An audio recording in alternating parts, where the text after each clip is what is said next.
We're very proud to have this Edict of Cyrus here at the United Nations. Here we have the world's oldest human rights declaration, which was proclaimed by Cyrus the Great in 539 BC.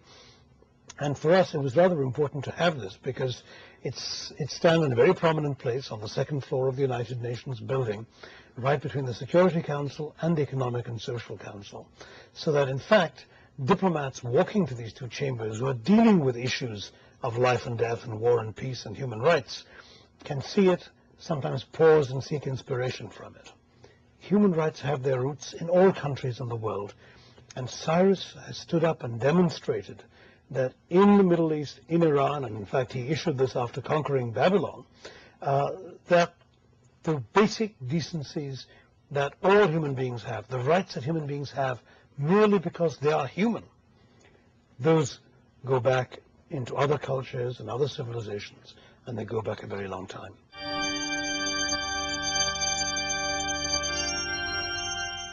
So why should this Eastern conqueror be of interest to the West? Because Cyrus may have had a very real influence on Western democracy. In fact, America's Constitution could be considered a very Persian document. 2 books were required reading for early nation builders. Machiavelli's The Prince, which advocates a government based on fear and deceit. And in stark opposition stood Xenophon's Cyropaedia, or The Education of Cyrus, which argues that government should be benevolent and just, as exemplified by Cyrus's rule. Xenophon was certainly a required reading for would-be world rulers. Xenophon was, of course, creating not a work of entertainment, but a work of education. It was, of course, titled The Education of Cyrus.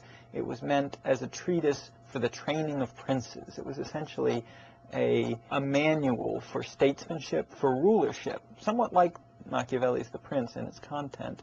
But Machiavelli did famously say that it is better to be feared than loved, whereas the Cyrus of Xenophon's Cyropaedia would say that it is better to be loved than feared.